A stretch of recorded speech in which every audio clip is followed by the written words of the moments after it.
Om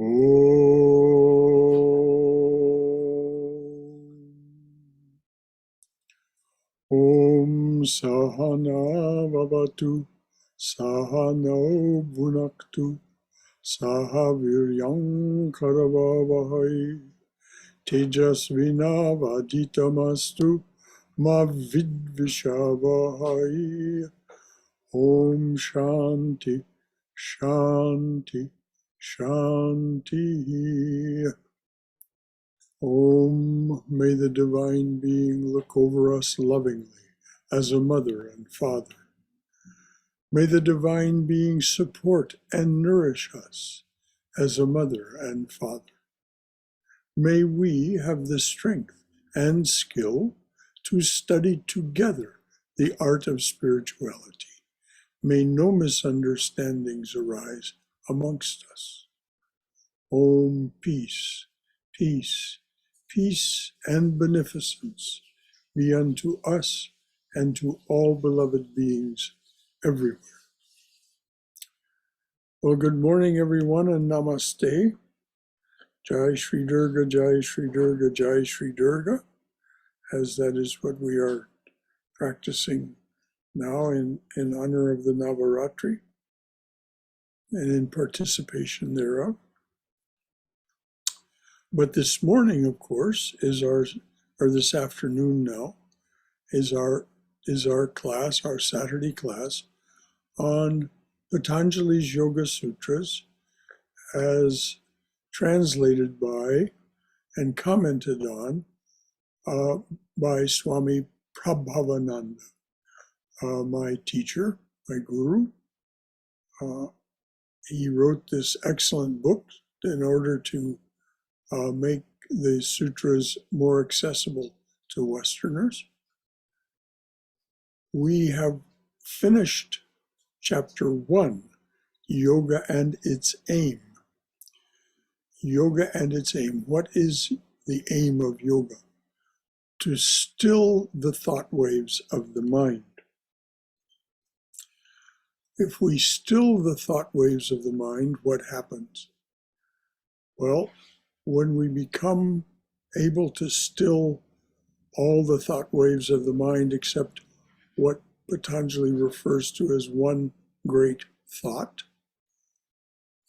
then we experience, and this is still an experience, it is within time, space, and causation, but it is the highest divine experience that we can access, and it is the fruit of the first 6 limbs of Patanjali's yoga, and that is something he calls Nirvichara Samadhi, otherwise called Savikalpa Samadhi. Nirvichara Samadhi means samadhi with seed. That is to say, the seeds of attachment, desire, aversion, all of that remain but dormant because they have not been watered by your attention. You've directed your attention elsewhere, and now this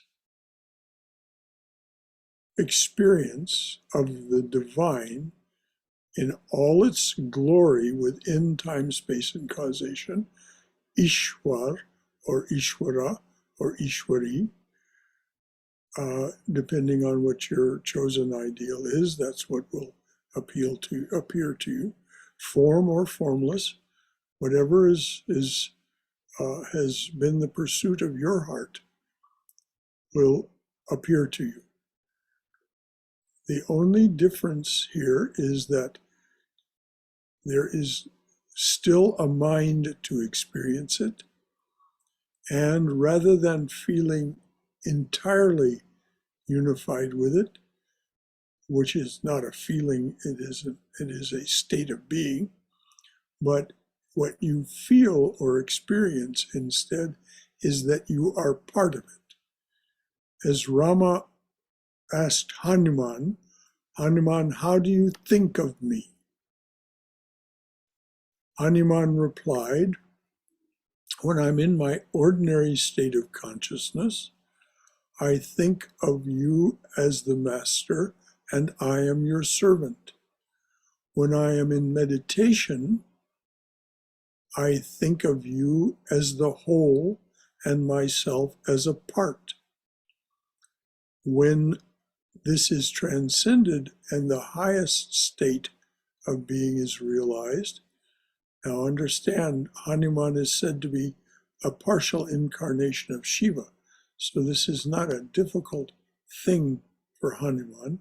The highest state of awareness or consciousness is achieved, and it isn't really awareness because there's no mind there.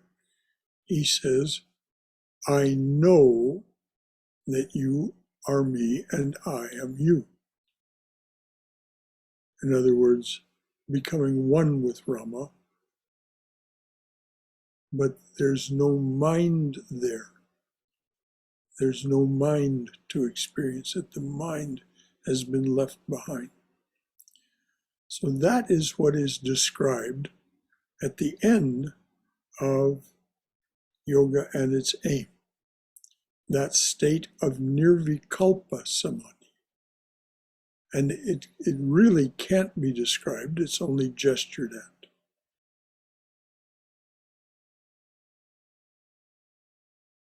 So now we're going to go ahead with yoga and its practice.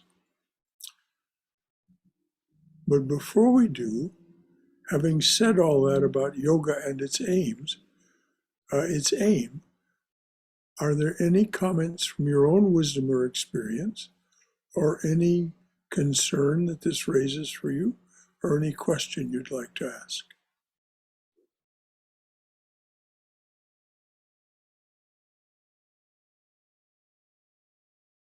All right. If everyone's satisfied that they have a grasp of what it is that we've covered so far, then let us go ahead, and Jeff is going to serve as our reader. Chapter 2, Yoga and its Practice. Aphorism number 1, austerity, study, and the dedication of the fruits of one's work to God. These are the preliminary steps toward yoga. Having devoted the first chapter of his aphorisms to the aims of yoga, Patanjali now begins a chapter on its practice. These preliminary steps toward yoga are known collectively as Kriya Yoga, which means literally work toward yoga. The three words employed in this translation, austerity, study, and dedication, are none of them quite self-explanatory. Their Sanskrit equivalents have a somewhat different frame of reference, and so it will be necessary to elaborate on each of them in turn. Hold on just a moment. When the Swami says a somewhat different frame of reference, he means the yoga philosophy of Sankhya. The Sankhya philosophy. Now, Sankhya philosophy is a study all unto itself, very complicated and complex, but there is a very nice summary of the cosmology of the Gita, which is also from the frame of reference of Sankhya, at the back of Swami Prabhavananda's translation. Very little commentary except the two appendices at the back in the Swami's translation of the Bhagavad Gita, but he does have an appendix at the back called The Cosmology of the Gita. So if you want to understand what it is that the Swami means by a somewhat different frame of reference, that is the frame of reference he's speaking of, Sankhya Yoga. Now, Patanjali, like Krishna, goes beyond Sankhya. Sankhya does not recognize a personal God, Ishvara or Ishwari, Sankhya in its pure form. But both Krishna in the Gita and Patanjali in these sutras speak of the personal God. That's what he's referring to, dedication of the fruits, dedication of the efforts themselves and the fruits of your efforts to God. It is that personal God which he speaks of, somewhere in the 30s, the sutras in the 30s, and or maybe even earlier. I don't recall exactly. But it's in the first chapter where he speaks of the efficacy of, by efficacy, he means efficiency, the efficiency of enlisting the support of the personal God, Ishvara. In his case, he doesn't mention Ishwari, the divine feminine, but he does mention Ishvara. So that's what's meant by a different frame of reference with this inflection of the addition of a personal God as your ally, as your spiritual friend. So, Brother, I have a question about that. yes, sir. Does Samkhya recognize an impersonal God? Not in the sense that we normally think of it. Okay. The Sankhya philosophy, the distinction made is between between Purusha, which is the indefinable ground of being, as Meister Eckhart called it, this indefinable ground of being from which arises Prakriti. But there is no personality in either of those as such in pure Sankhya.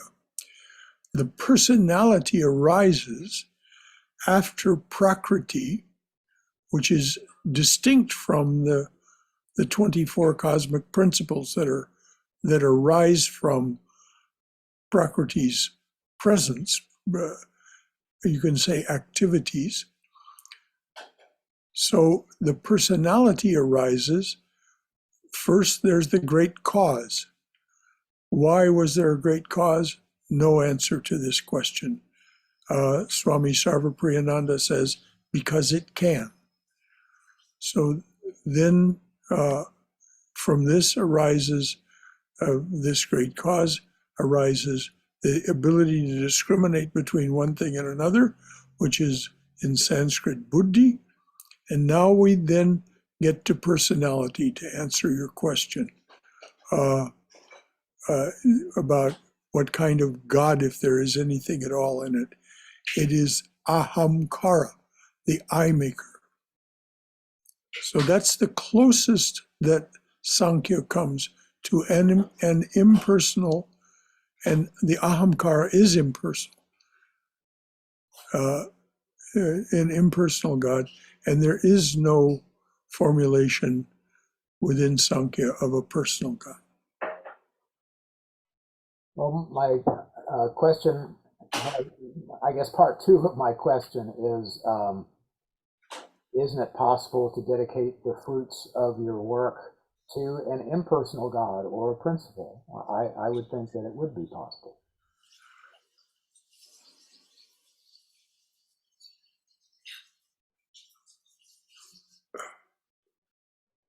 Yes. It's simply that you don't ascribe any characteristics to an impersonal God, any attributes to an impersonal God. Though you may, if you wish. And it is strictly, there is no dogmatic definition of the impersonal God. But the impersonal God is different from God without form. There's God with form and God without form. But they all have attributes, all of these formed and formless aspects. The impersonal God is without attributes. So it's harder to think of dedicating or offering your actions and their fruits to this state of being that has no attributes. Usually people, when they speak of the impersonal God, what they might really be thinking of is the formless God, God without form. I know that was very elliptical, Jeff, but did it get there? Yes, yes, it helps. Thank you. There is no dogmatic answer to this. The impersonal God is, of course, very hard to define. This is why in Christ the Messenger, Swami Vivekananda says, it is best that we worship the personal God, because this personal God we anthropomorphize, or it anthropomorphizes itself, more properly speaking, in order to be known to us specifically as the incarnations. And so we can have a relationship, a bhava in Sanskrit, with that personal God. And it is the personal God that Patanjali speaks of specifically, rather than the impersonal God. But I'll leave it up to you whether there's any way for your heart to offer the fruits of the mirror of the mind's practice and their fruits to this impersonal divine. Fair enough. I accept the challenge. Okay, the impersonal God is normally thought of as Brahman or Purusha, if you wish, but it isn't really. That isn't what Sankhya says. As Swami Prabhavananda says, it's a distinction without a difference.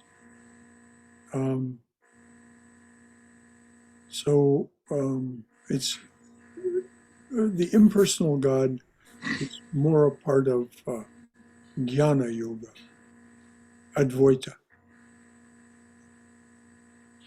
Brother, the Prakriti can also be impersonal, like if somebody wants to worship Prakriti. Yes, this is the there is no personality to Prakriti, so that Prakriti is also impersonal. It is not in the sense that we normally think of the divine feminine, as in Maya or Shakti or the goddesses. Prakriti is not a goddess.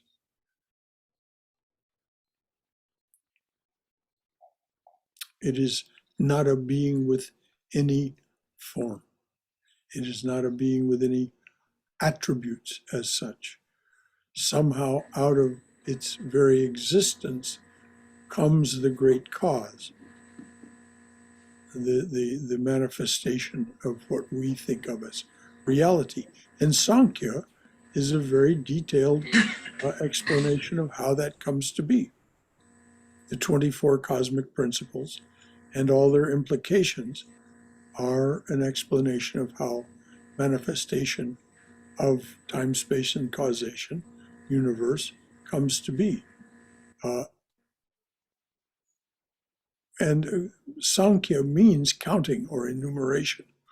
And if you dive into Sankhya, what you find is something that will remind you very much of the chemistry and physics formulation of the periodic table. So much of this, so much of that, so much of the other thing yields this.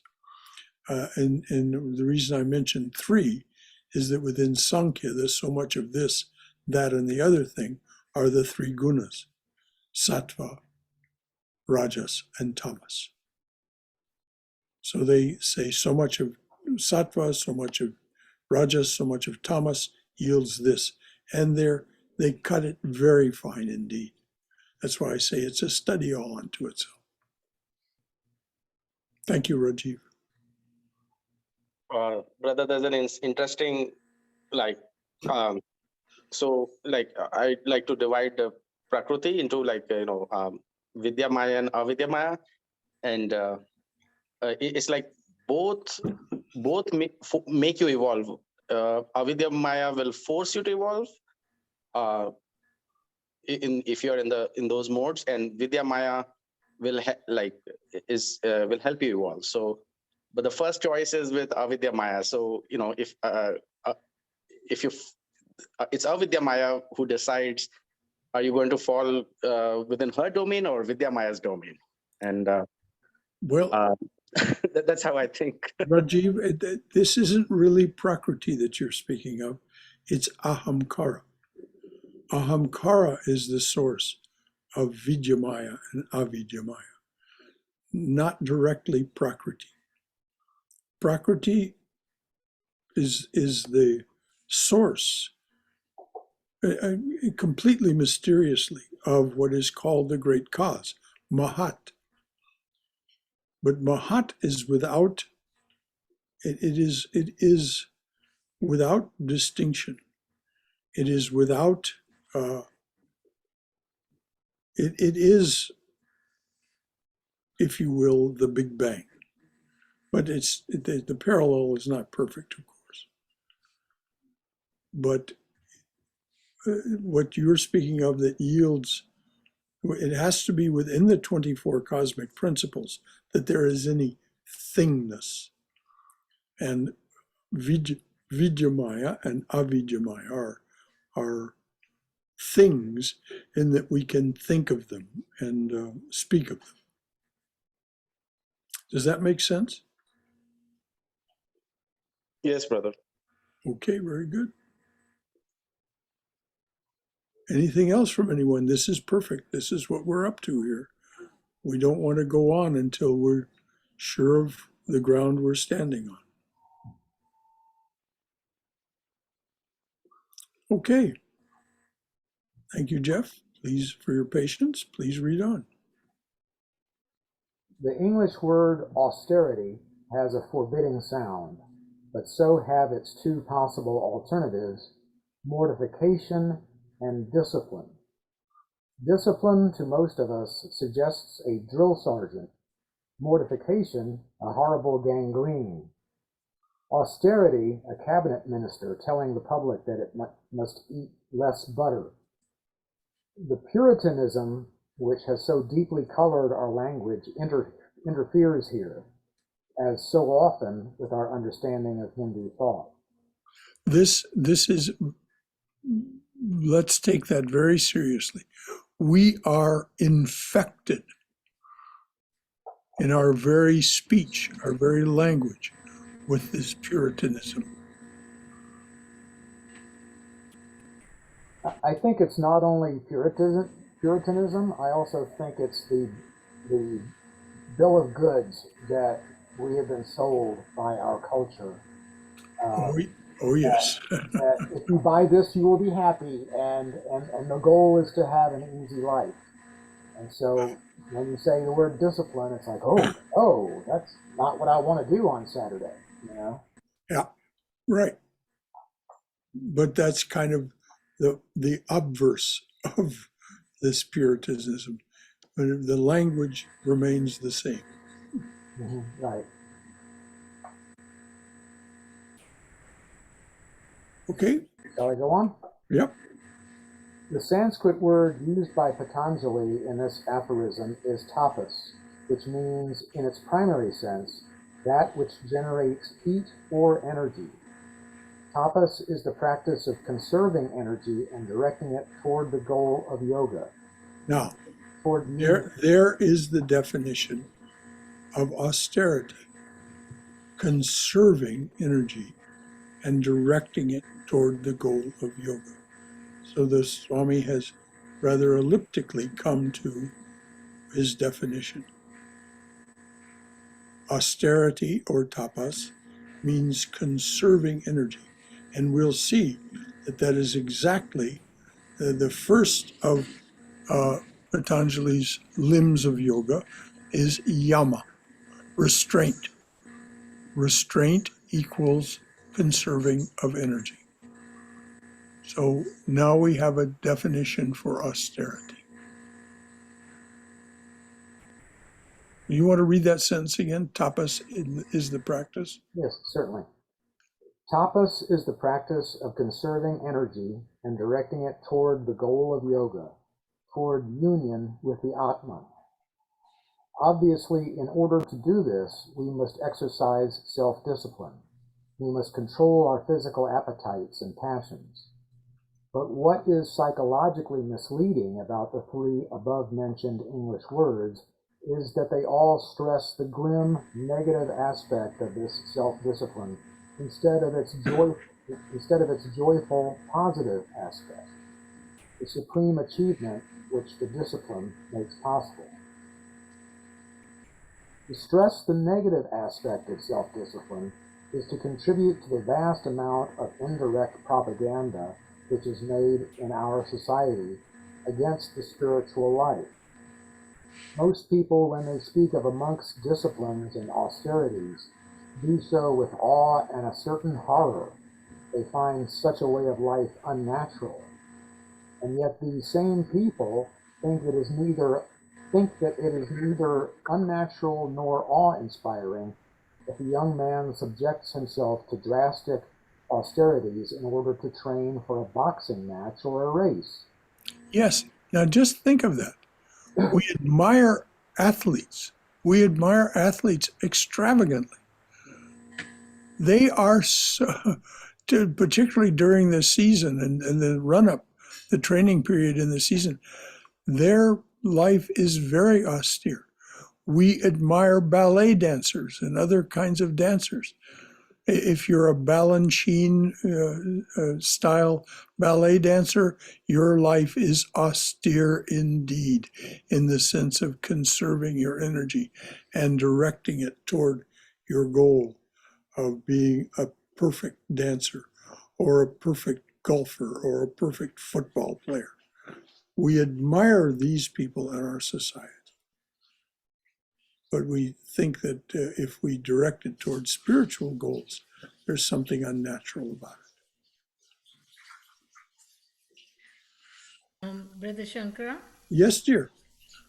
this is such a beautiful way to achieve more discipline and self control by equating that with conserving the energy towards our goal, whatever that might be. And for us, or for me, it is to get progress in the spiritual path. Mm-hmm. So, I mean, for just like you said, I know that there are some contestants in musical competitions who have said that from a young age they were prohibited from eating ice cream, consuming sour foods because they wanted to preserve their vocal cords and their music abilities. So, Mm-hmm. for me, I think this has been kind of like an eye opener. So the next time I go for my second or third piece of chocolate, I can tell myself no, that energy is going to go to my GI system. So let me conserve it towards maybe saying a few more mantras. So Okay. I think this has been beautiful for me. Remember Krishna's admonition to moderation. Moderation. It's not that we shouldn't have chocolate, but as you said, it's that third piece that might be one toke over the line. Anything else from anyone? Thank you, Swayam. Brother, I think many people who sort of fear anything to do with monks and renouncing stuff, I think what they're doing that because they don't realize that they are getting so much joy. Like I think from that perspective, the most selfish person is really a monk who's knowledgeably selfish, and the other people are ignorantly selfless. All right, Rajiv, I'll leave that one right there. Uh, we must remember that at least in the Ramakrishna order, the vow is for my own liberation and for the welfare of humanity. And as Ramana Maharshi pointed out, the greatest gift that you can give to the world, to universe is what he really meant. The greatest gift that you can give to being is to come to know who you truly are. So it may seem selfish. I prefer the term self-determined. Yeah, my words were just to get attention. It's like provocative statement. All right, very good, Rajiv. Anything else from anyone? All right, please read on. I'm going to back up a little bit just so we Right. don't lose the context. Most people, when they speak of a monk's disciplines and austerities, do so with awe and a certain horror. They find such a way of life unnatural.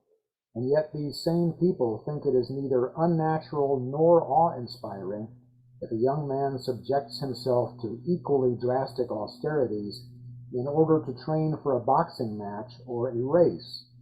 This is because everybody can understand why one should want to win a boxing match. Why one should want to find God is much less apparent. Austerity for austerity's sake easily degenerates into a perverse cult of self-torture. And this is another danger, that the end should be forgotten in an exaggerated cultivation of the means.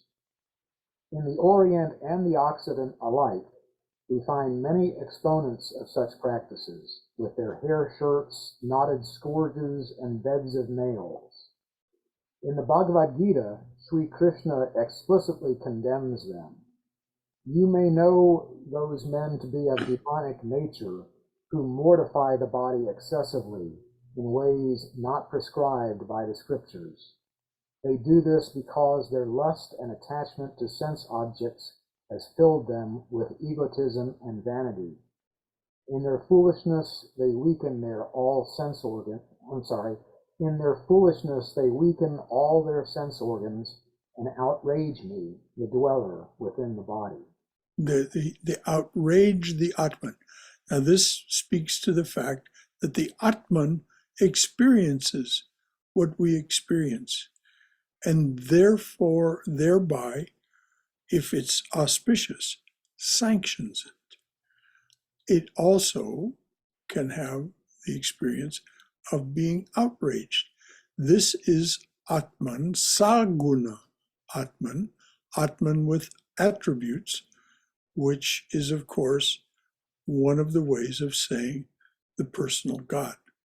Though it may be formless, it is still the personal God.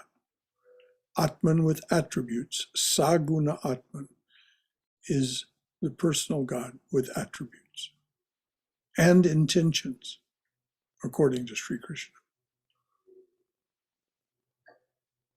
Like the Buddha, Sri Krishna counsels moderation. Yoga is not for the man who overeats or for him who fasts excessively. It is not for him who sleeps too much or for the keeper of exaggerated vigils. Let a man be moderate in his eating and his recreation, moderately active, moderate in sleep and in wakefulness. And in another part of the Gita, the three kinds of true austerity are defined. Reverence for the Holy Spirits, the seers, the teachers, and the sages, straightforwardness, harmlessness, physical cleanliness, and sexual purity. These are the virtues whose practice is called austerity of the body. To speak without ever causing pain to another, to be truthful, to say always what is kind and beneficial, and to study the scriptures regularly, this practice is called austerity of speech. The practice of sincerity, sympathy, meditation upon the Atman, withdrawal of the mind from sense objects, and integrity of motive is called austerity of the mind. True austerity, in the Hindu understanding of the word, is not a process of fanatical self-punishment, but of quiet and sane self-control. The body is not to be brutally beaten and broken. It is to be handled firmly but considerately, as a man handles a horse. This is the image employed by the author of the Katha Upanishad. The senses, say the wise, are the horses. The roads they travel are the mazes of desire. When a man lacks discrimination and his mind is uncontrolled, his senses are unmanageable, like the restive horses of a charioteer. But when a man has discrimination and his mind is controlled, his senses, like the well-trained horses of a charioteer, lightly obey the rein.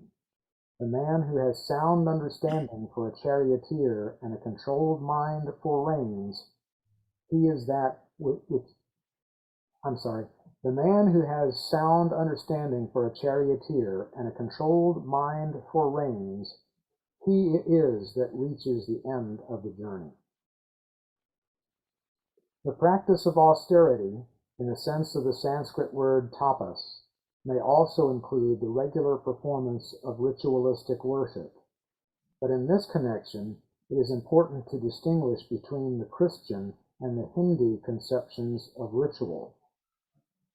Leaving out the consideration of the Quakers, who exclude ritual altogether, and certain other Protestant sects who greatly minimize its importance, one may say that Christians regard their various acts of ritual as sacraments, that is, as intrinsically beneficial and absolutely necessary acts.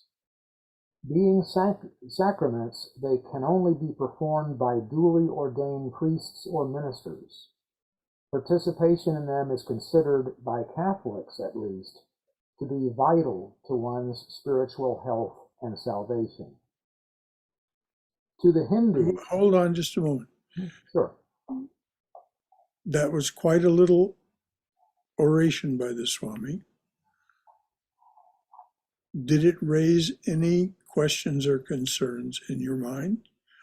Or is there anything you'd like to contribute from your own wisdom or experience to what the Swami has said?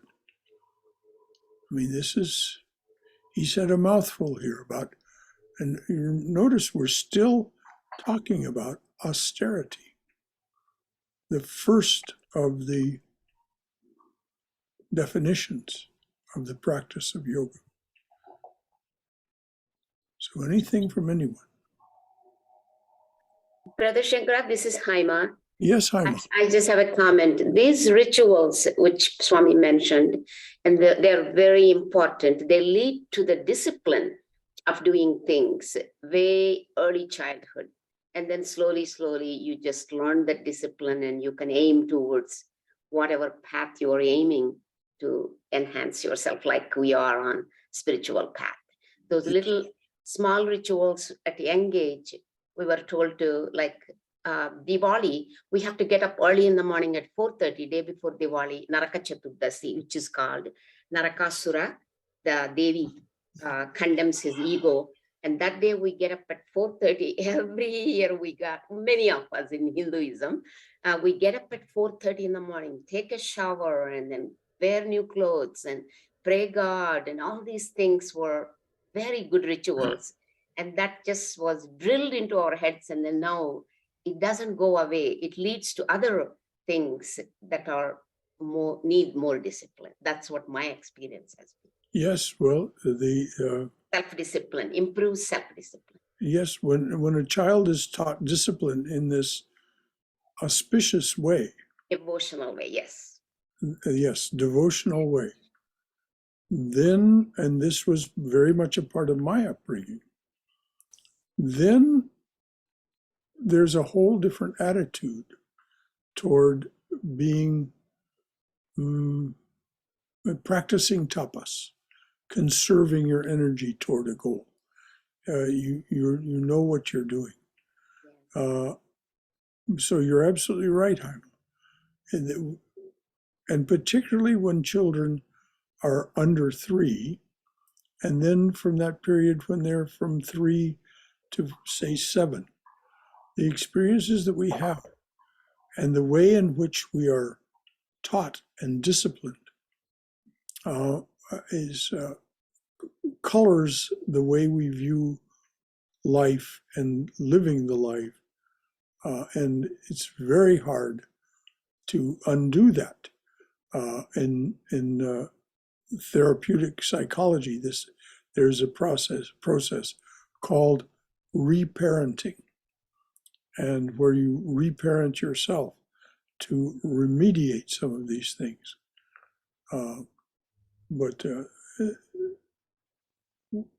So yes, it's like going to church and going to leave the children in the Sunday school and right, have the sermons. Things like these are all wonderful for all of us. yes. Thank you. Thank you. Okay, anything else from anyone?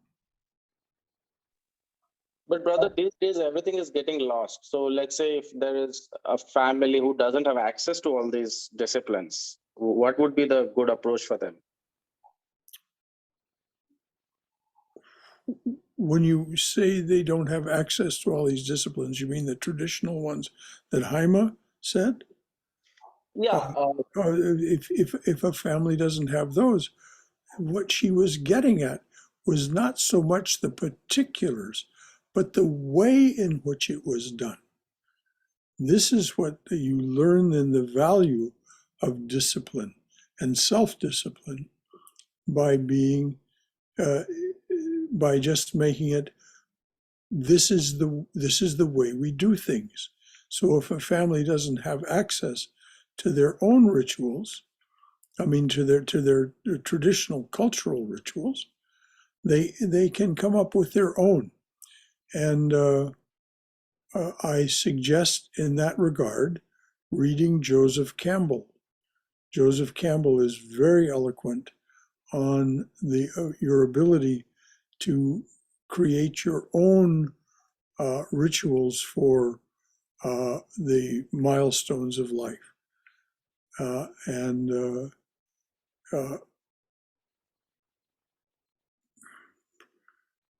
The hero's journey. I would recommend reading Joseph Campbell's The Hero's Journey. I think that's a close approximation of the title, if not exactly it. Where he talks about training and the importance of training for this journey, and the ways in which it's auspicious and the ways in which it's inauspicious. So you can invent your own. This is what I mean by the term self-determination. You can decide for yourself and come up with your own rituals for yourself and your children. And of course, children learn by our example more than any other way. It is absolutely remarkable how closely they observe us. And you can only know this if you've been a parent. And, most of you know I was married for 47 years before I took monastic vows. After my wife left the body, that's what happened. But when we have a son whose birthday coincidentally is today. He turns 57 today. So it is absolutely remarkable. It came to my attention over years how closely Benjamin was observing Marjorie and myself and what he had to say about it in later years. So just create your own rituals, create your own way of doing and being, and know that your children are observing you closely. And if you walk the talk that you preach, then they will be much more cooperative as Haima just talked about. It was a given that that's what you did before Diwali. It was just a given. And the adults did it, all of the adults did it, so naturally it was easy to fall in line. Brother Shankara, Yes, dear. as you said, setting example is so, I would say, critical. Like, I remember the same Diwali that Haima is talking about. My mom and dad would wake up first and they would make the atmosphere welcoming. Like, my dad would do some homemade, some, it's medicine, but it was palatable, and the atmosphere would be welcoming for us to join in. So I think, while some things cannot be, as children there's always resistance to discipline, so it may not always be possible to make it enjoyable, but certainly by making it pleasant and welcoming, we are more likely to draw them in, rather than like compulsion or unpleasant. Oh, absolutely. You're absolutely right, dear. And I love that word you used, welcoming. Anything else from anyone? Hari Om Shankaraji. Oh, hello there, Bala. Actually, I think, even if this is not feasible, all this ritualistic worship, the previous page, Swami was telling, austerity of the body, speech, and mind. If we follow this yamas and niyamas of the Patanjali, that gives a lot of discipline. And, that is a type of austerity. Actually, it is, of course, the ritualistic worship is also important because it develops some kind of a love for God. Yes. That is what it is. So, but even that is not practical at any households.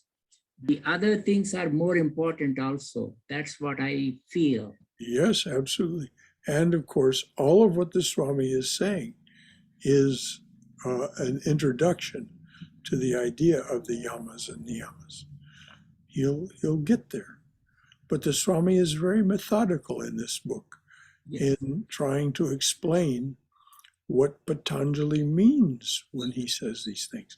So often in the more scholarly translations and commentaries on the sutras, there is an effort to translate accurately what Patanjali said, but no real attempt to make it clear to a Western mind what it is that Patanjali is saying. And this is exactly what the Swami set out to do. He created this book essentially as a series of lectures in the beginning for his American congregation, but most specifically his monastic community and the nuns and the monks that were part of, very much a part of Swami Prabhavananda's years. Anything else from anyone? The other thing, I just want to bring it up, because we were talking about unmanifest or formless, whether we can, devote to the, and, that I think, because that's why, to dedicate all these actions, even it's very difficult to come up with some kind of a thing, because it's very difficult to praise someone without any form or without anything. Yes. Why? Om represents Brahma. So we can start with Om, and it will take you. Yes. But it's very hard to dedicate to have a sense of relationship with Om. Very difficult. That is true, but No. Don't butt me on this one. No, but Please, at least please don't, please don't. Okay, okay, Say what you have to say, but not as a but. okay. It is No. Om. It really, if you understand the concept of Om, there is no personality there at all. It will not receive any offering. Mhm. You can't offer the results, your efforts or your fruits to Om. There's nothing there to receive it. It is the energy from which all else is born, and all else is within manifestation. But Om is the energy of manifestation and has no personality whatsoever, form or formless.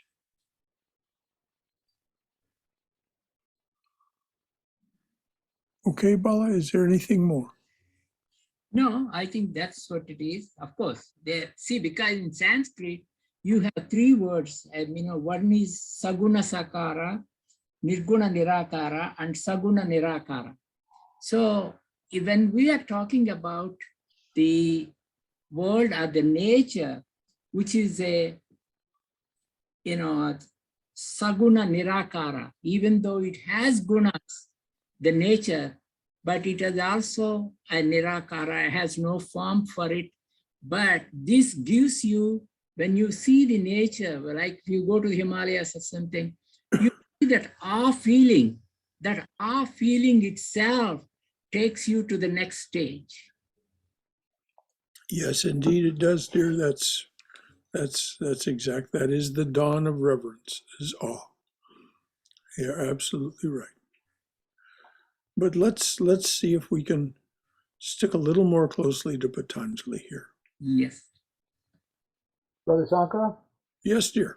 I'd like to share a little bit about my journey with ritual. When I was a newcomer to just spirituality quite some time ago, my Western mind, my so-called quasi-scientific mind, said, what good does it do to wave your arms around or hold a flame in a circle and do these various rituals? What does that do? But I grew into it. I started realizing how it can help you to feel bhakti once I understood what bhakti was. Mm-hmm. And I also saw how it had a comforting quality to do this same thing over and over again. And I started to wonder if at times it helped me to tap into some kind of devotion that may be the result of past lives, how doing a ritual that I may have done in a past life somehow pulls a little bit of that devotion along with me into this life. Well, almost certainly, from what the yogis and the swamis tell us, you could not have recognized it so easily if it had not been something of a past life. This is what they tell us. The samskaras are there. But there's two other aspects of these rituals. This, as you say, the waving of the lights, the waving of the incense, the offering of flowers, and so on. It is both, it emphasizes the relationship aspect of bhakti, and it also trains the mind to concentrate. Because if you're going to do arati, you're going to have to concentrate during those minutes that you're doing it. So it's good training of the mind. And this is why one of the strongest reasons that Swami Prabhupada immediately, anyone who became a novice thinking of becoming a monastic in the Hollywood Center, Swami Prabhupada would immediately train them to do the worship. And his training was quite, you have to do it precisely this way. Not because it's dogmatic, but so that you train your mind to concentrate so that you can do it with that level of perfection.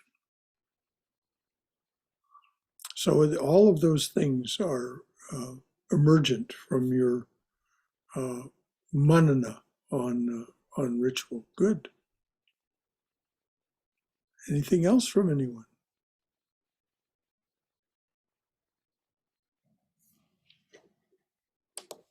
Okay, let's hear what the Swami says to the Hindus. Okay. To the Hindus, on the other hand, the acts of ritual are simply tokens of devotion and aids to meditation, which can be performed, if necessary, by any householder in his own home. They are very valuable aids, certainly especially to a beginner, but they are by no means indispensable. If you wish, you may approach God by other paths. Much depends on the temperament of the individual devotee. No Hindu teacher would expect all his disciples to practice this approach. The Hindu ritual, which corresponds most nearly to the Mass or Lord's Supper, is extremely elaborate, and its performance requires almost unbroken attention. For this reason, it is an excellent training for the wandering mind of the beginner. Each successive act recalls the mind to the thought behind the act. You are too busy to think of anything else. Thought and action and thought form a continuous chain, and it is amazing to find what a comparatively high degree of concentration you can achieve, even from the very first. Also, ritual gives you a sense of serving God in a humble but very direct and intimate manner. That's the relationship aspect that I mentioned. So the Swami just elaborated on both the things that were mentioned earlier. And it's absolutely true. And the Swami, I said every novice that came in was trained to do the ritual worship, but not all were expected to continue it. As the Swami says, it was a way to see what the temperament of the disciple was. And so this is very instructive, of course. And one of no householder can celebrate Mass at home. For that matter, in this patriarchal overhang that remains in the Catholic Church, no woman can perform the Mass, which is perfectly ridiculous. It certainly was not that way in the beginning. It was the Roman Catholic Church and its offshoots that began to practice this. And so it continues to be a real thorn in the side of women who are Catholics, that they are forbidden from becoming priests. And but there's, if you watch the nuns do the worship in Hollywood, and I'm talking about the most complicated rituals that are just the Swami just described, they are surpassingly good and totally concentrated. The woman who will speak tomorrow morning, Vidyaprana, Pravrajika Vidyaprana, who will speak on Advaita, but that doesn't mean she doesn't know these other aspects. She is surpassingly good at the worship. I've seen her do it. So, anything else from anyone? All right, it's 1:02. We'll leave it at that. And we'll read over again when we start next week, Jeff, if you will. Read over again the last paragraph so that we come to this a very direct and intimate manner. That is that relationship, that intimacy. and an intimacy with the divine. And I cut Balakrishna off intentionally because I didn't want to stray too far from Patanjali. But you can have great feeling for the sense that it comes to you by repeating Om. But it's not a personal feeling. It's not a feeling of relationship. It's just a feeling of, and Balakrishna gestured to it, it's a feeling of awe. It's a feeling of reverence, but the reverence has no grounding. It is simply this infinite awe for the infinite that is represented by Om. Anything else from anyone? Okay, dears.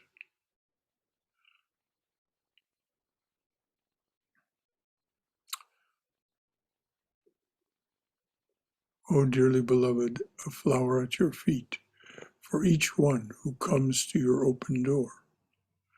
A flower at your feet for each one who stands by your open door and says, come to me, offering to break this world's chain that binds us down to ignorance, suffering, and death. A flower at your feet for each one who takes the path that you have struck through this your jungle world. Om Shanti, Shanti, Shanti. Peace, peace, peace and beneficence be unto us and to all beloved beings everywhere.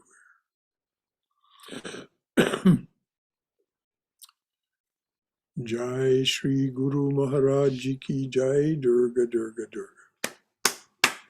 May we be safe, may we be healthy, may we be cheerful, may we have peace of mind, and may we be always in the loving and protective embrace of the Divine Being as our Mother and Father.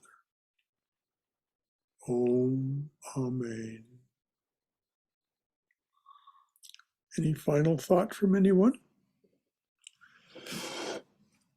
All right, dears.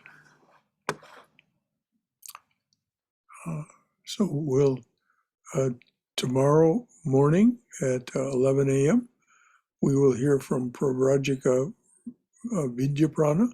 She'll speak to us from the Hollywood Convent over Zoom. It'll be 8 a.m. her time.